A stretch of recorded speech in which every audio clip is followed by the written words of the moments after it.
안녕하세요. 반갑습니다. 최장진 집사입니다. 오늘도 이 최장진 집사가 전하는 한반도 얘기 31번째 얘기. 이 31번째 얘기에서도 이 30대 여성분이 질문 문의를 해온 이 세 번째 질문 문의를 가지고 제가 지금 방송 강의를 해 나가는 것이죠. 좀 늦었지만은 나라의 시국인 만큼 좀 중단을 했는데 그래도 이 방송 강의를 해 드리는 것이 좋을 것이다 생각해가지고 지금 방송 강의를 해 나가는 거예요.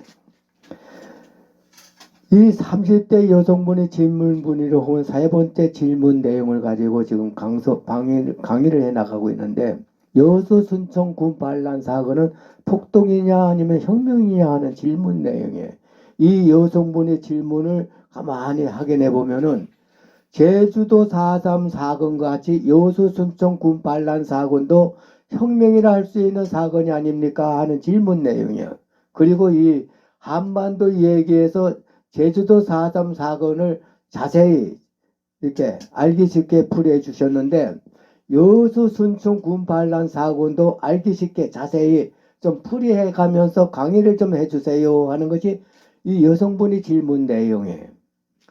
이 여수 순천 군 반란 사건은 군인이 반란을 일으키시키면서 폭동을 일으킨 사건이죠. 1948년 10월 19일 날 일어난 사건이에요. 그런데 이 폭동을 일으킨 반란군을 진압하기 위해서 출동 중이던 군인들이 오히려 이 반란군과 합세해가지고 국가를 전복시키려 했던 내란을 일으킨 폭동 사건이 여수 순천 군 반란 사건이다 하는 얘기예요. 자, 이 내란이란 실체 때문에 지금 우리나라가 어떤 곤욕을 치르고 어떤 어려움을 처해 있어요. 우리나라가 아주 몸살을 앓고 있죠. 지금 나라는 시끄럽기 짝이 없는데 물가는 신나게 정신없이 뛰고 있어요. 제가 이 브로콜리와 양파와 당근이 꼭 필요해 가지고 이 10,000원 한 장을 가지고 야채 가게에 갔는데 브로콜리 2개, 양파 4개를 넣은 한 봉지, 제주도 당근이라고 중짜 2개 조그만 거예요. 이것을 가지고 이걸 얼마입니까 하고 물어봤더니만 9,000원이래. 9,000원. 정말 기가 막힌 일이에요. 요즘 10,000원짜리 하나 가지고 어디 써먹을 데가 없어요. 뭘 살 데가 없어요. 전에는 이 10,000원짜리 하나를 가지고 손주를 주면 손주들이 참 좋아하고 그랬는데, 요즘은 이 손주들도 10,000원짜리 하나 주면은 별로 달갑지 않게 생각해요. 뭔가 살 게 없으니까. 제가 이 10,000원을 채우기 위해서 오이 한 개를 딱 들었더니만 그 오이 한 개가 1,000원이에요. 그러니까 1,000원에 오이 한 개란 얘기예요. 이렇게 이것이 지금 너도 나도 정신없이 뛰고 있는 우리나라 물가 시세라는 얘기예요. 거기다가 더 기가 막힌 것은 우리나라 이 국회의원들이 허구한 날 싸움질만 하고 있는 거야. 내가 이해를 못하겠어. 왜 이 싸움질만 하고 있는지. 나라야 어떻게 되든 간에 권력만 지우면 된다는 이런 식으로 이 싸움질만 하고 있으니까 우리나라 경제가 이 꼴이 되고 나라가 이 모양 이 꼴이 된 거 아니에요? 지금 제가 한반도 얘기 31번째 얘기를 강의하면서 1948년 이 10월 19일 날 일어난 여수 순천 군 반란 사건은 지금 우리나라 혼란 시국과 딱 맞물리는 그런 시기에 우리나라 좌익 세력들이 너무 강하다는 얘기죠. 지금 여수 순천 군 반란 사건이나 이렇게 제주도 4.3 사건은 우리 국민이 책이나 소설이나 영화나 인터넷에 기록되어 있는 내용이기 때문에 모르는 사람이 없을 정도로 널리 알려져 내려온 내용이에요. 그러나 어느 곳을 다 들춰봐도 정확한 기록을 해온 것이 별로 없다는 것이에요. 무엇보다도 해방이 되고 3년 후인 1948년 8월 15일, 이거 1945년 8월 15일은 무슨 날이냐 하고 우리 초등학생들에게 물어보면은 다 알아요. 예, 해방이 된 날이라고 다 알고 있는데 막상 1948년 8월 15일은 무슨 날이냐 하면은 모르는 사람이 많아요. 이 1948년 8월 15일은 대한민국이 건국되면서 정부가 수립된 날이죠. 임시정부의 이 정통성을 이어가지고 유엔이 한반도 내 유일한 합법정부임을 승인을 받아가지고 1948년 8월 15일 날 대한민국이 건국되고 수립된 날이라는 얘기예요. 이 대한민국이 건국되고 수립되는 과정에서 대한민국의 군대를 우리가 국군이라고 창설을 시켰는데 이 국군이라는 호칭은 한민족이 수립한 자유로운 이 나라를 스스로 우리 손으로 지킨다 해서 대한민국 군대를 우리가 국군이라고 창설된 거라는 거예요. 그러면 왜 이 자유로운 대한민국을 지켜내야 할 우리 군과 또한 대한민국 치안을 담당해야 할 우리 경찰들이 왜 사사건건 충돌하면서 여수 순천 군 반란 사건 같이 폭동이 일어나고만은 도화선이 되고 말았을까? 이런 원인과 과정을 정확하게 설명해 놓은 것이 부족하다는 것이고, 그리고 이런 사건 뒤에는 꼭 남로당, 이 남로당이 이게 개입되어 있는 걸 볼 수 있는데, 남로당의 실체와 이 정확하게 풀어나가면서 기록된 곳이 별로 찾아볼 수 없다는 것이에요. 그래서 한반도 얘기에서는 왜 군과 경찰이 충돌해야만 하는 원인과 남로당의 실체를 종합적으로 풀어가면서 진국 같은 얘기를 해보자. 진국 같은 얘기를 해 나가보자 하는 거예요. 이 여수, 여기가 이 여수지요. 이 여수항은 예로부터 산수의 경치가 맑고 아름다운 곳이다 해가지고 이 여수항을 풍광이 아주 명미한 곳이다 하고 불러져 내려온 것이에요. 풍광이 아주 명미한 곳이다. 여수항에 그때 당시 인구가 몇 명이 살았냐면 8만 명이 살았다고 그랬어요. 지금 이 여수 인구의 총 인구가 얼마예요? 26만 7천 명이 살고 있죠. 이 여수는 지금같이 나라가 어지럽고 시끄럽고 위태로울 때마다 우리에게 떠오르는 분이 있는데 그분이 누구냐? 충무공 이순신 장군이에요.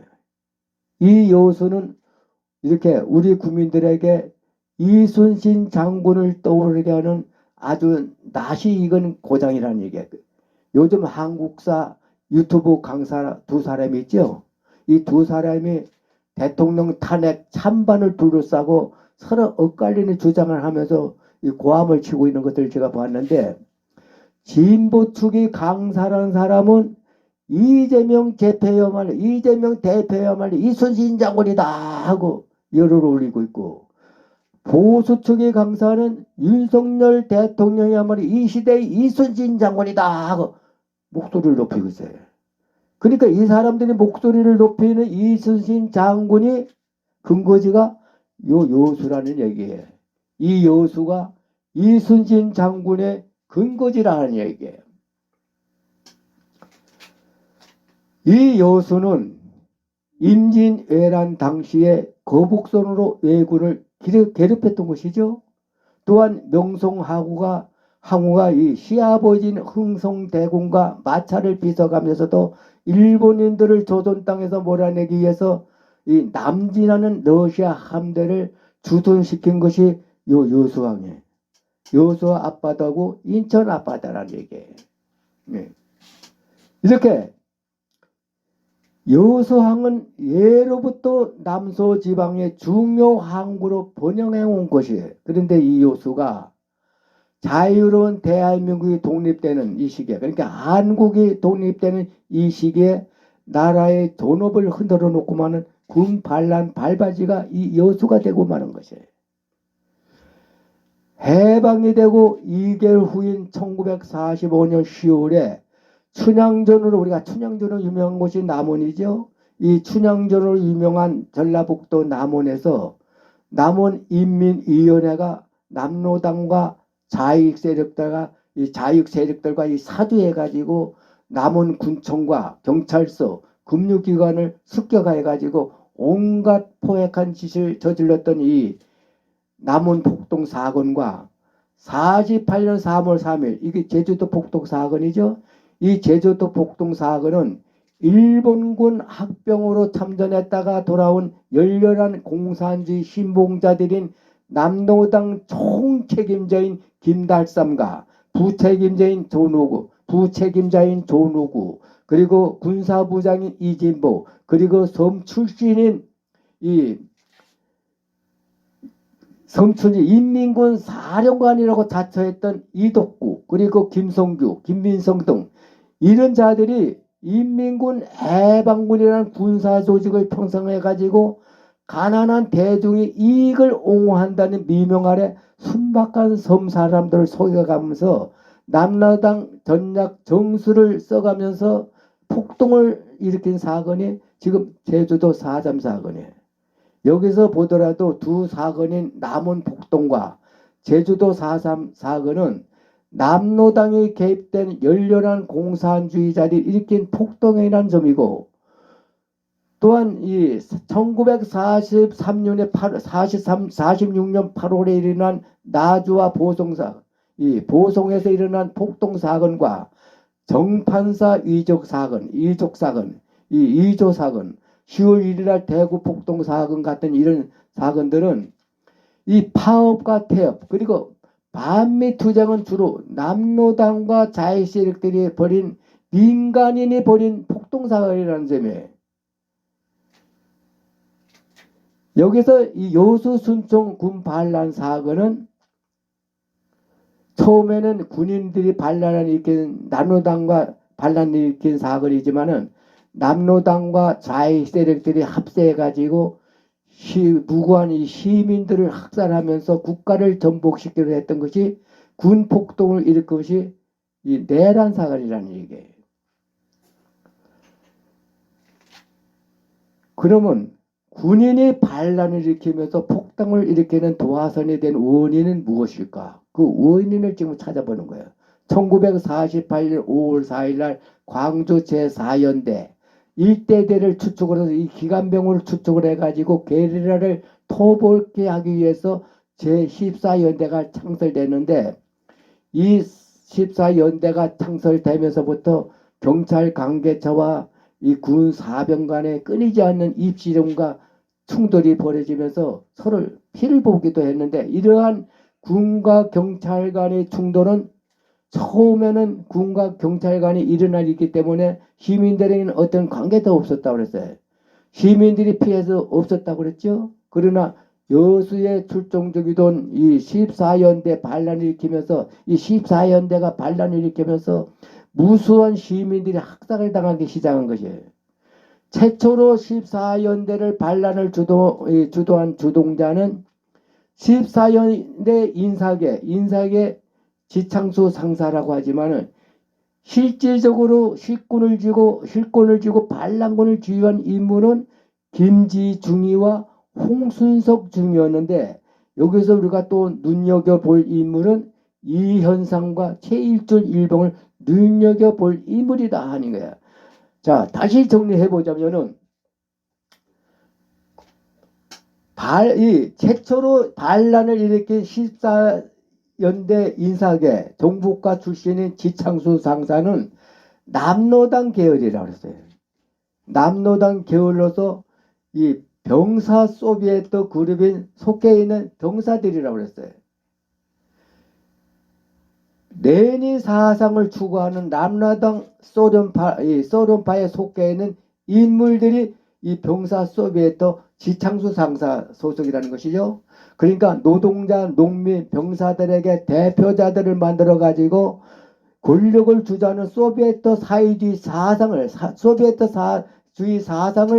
이게 사회주의 사상을 갖고 있는 병사들이 모임이 병사 소비에트 지창수 상사라는 얘기예요. 여기서 반란군을 총지휘한 김지중이와 홍순수 주인은 김지중이는 북측 공작원에 북조선 노동당 소속으로 북의 지령을 받고 북쪽 간첩이라는 얘기예요. 이 김지희 중위는 남한의 국방경비대 사관학교 3기생으로 북의 난파한 간첩이란 얘기죠. 이 김지희 중위는 우익 장교라 할 정도로 철저한 보안을 가지고 배후에서 공산당원을 조작하고 있던 인물이 이 김지희 중위예요. 홍순숙 중위는 김지희 중위와 같이 국방경비대 사관학교 3기생이에요. 열렬한 공산주의자로서 김지희 중위와 같은 사관학교 동기생이죠. 간도에서 만주군 중사로 활동했다는 설도 있는 인물이 홍순석 중위예요. 여기서 눈여겨볼 인물이 이현상과 인물과 최일주 일병인데, 이 최일주 일병은 김지희 중위의 당본, 김지희 중위 당본 노릇을 하고 있던 인물인데, 김지희 중위와 같이 북조선 노동당 소속으로 북의 지정을 받고 난파한 간첩이야. 그러니까 최일주 일병과 김지희 중위는 난파 간첩이란 얘기예요. 여기서 이현상이라는 인물은 지리산 유격대 이 사령관이에요. 말하자면 빨치산 공비 사령관이에요. 이 이현상은 박헌영의 오른팔로서 이 남로당 수장직을 맡고 있는 것이 이 이현상이라는 인물이에요. 이렇게 이현상이라는 인물은 이 김지희 중위가 광주 4연대에 배속되어 근무할 때부터 안말리에 김지희 중위에게 지시를 내리고 있던 인물이 이 이현상이라는 인물인데, 그러나 이 김지희 중위가 원체 보안을 철저히 하며 숨긴 인물이기 때문에 이현상의 지시가 내려면 당본인 최일주가 이 일병이 받아가지고 아말리에 김지희 중위에게 보고하는 이런 과정을 통해서 14연대 내부반을 이끌어갔다는 얘기예요.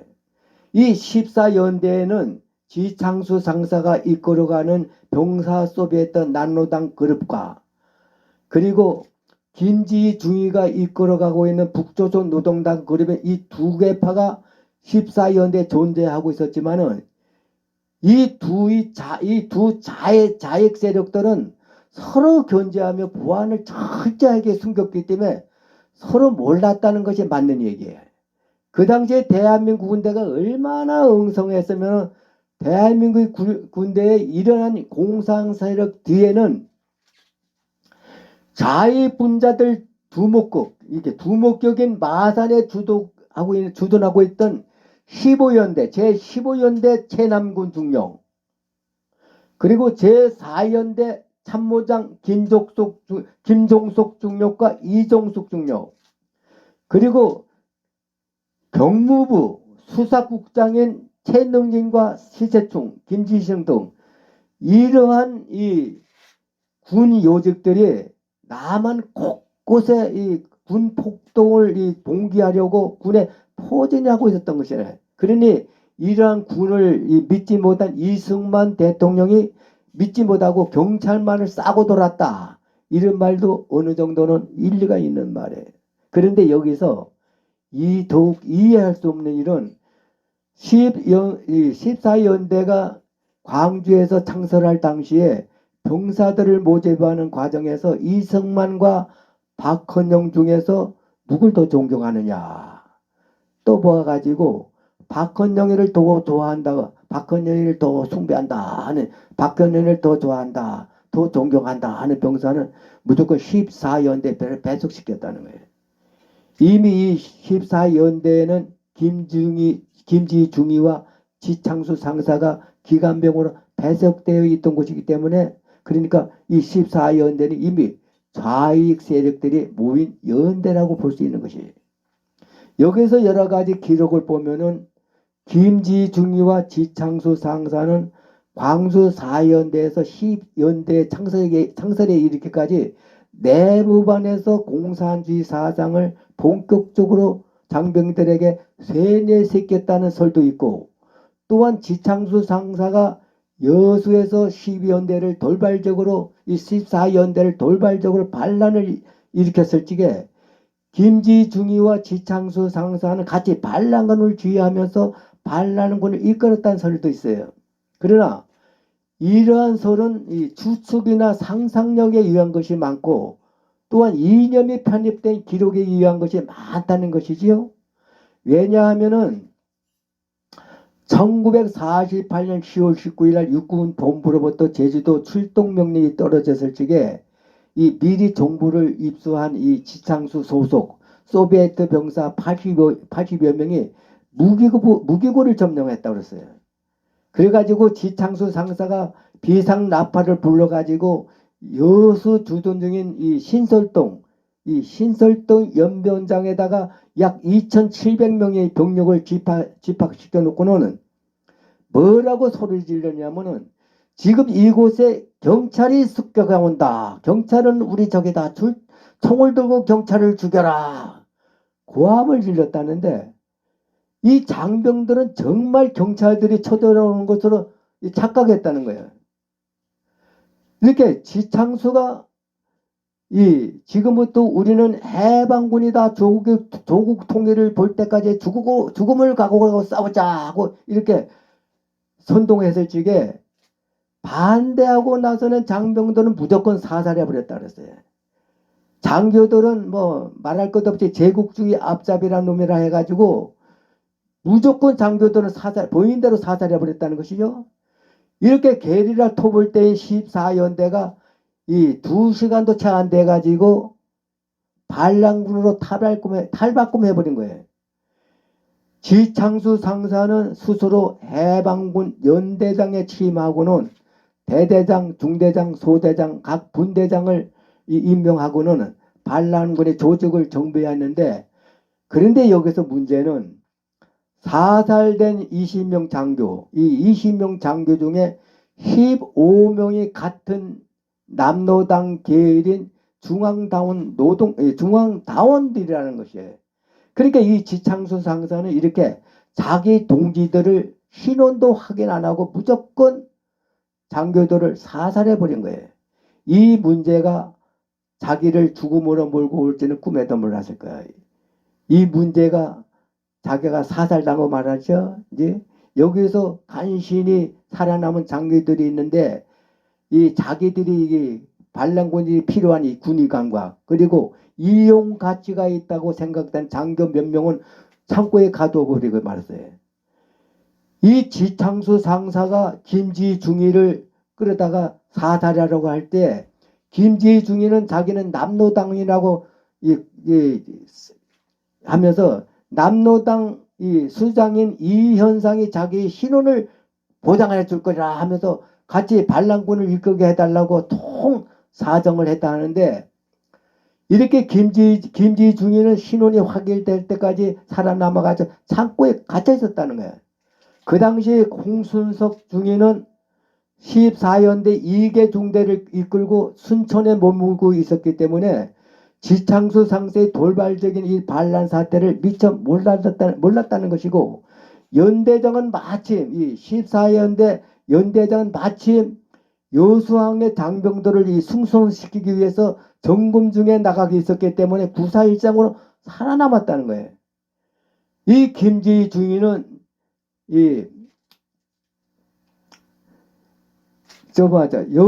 김지중이는 반란군이 순천군에 진입할 때까지 열차간에 갇혀 있었다고 하는데 이 김지중이가 어떻게 풀려났을까? 여수 시내에 진입한 지창수 상사는 어떤 짓을 벌였을까? 오늘도 여기까지입니다. 32번째 얘기를 많이 경청해 주시면 정말로 고맙고 31번째 얘기에서도 많이 구독해 주시고 많이 널리 보내주세요. 근데 구독을 잘 안 된다는 분이 있는데 이 유튜브에 들어가 가지고 이 한반도 얘기 최장진 한반도 얘기를 치면은 제 강의가 나온대요. 그 강의에다 구독을 해주시면 금방 된대요. 그러니까 많이 구독들 해주시고 많이 좋아도 눌러주세요. 많이 널려 보내주세요. 32번째 많이 경청해 주실 것을 믿으면서 안녕히 계십시오.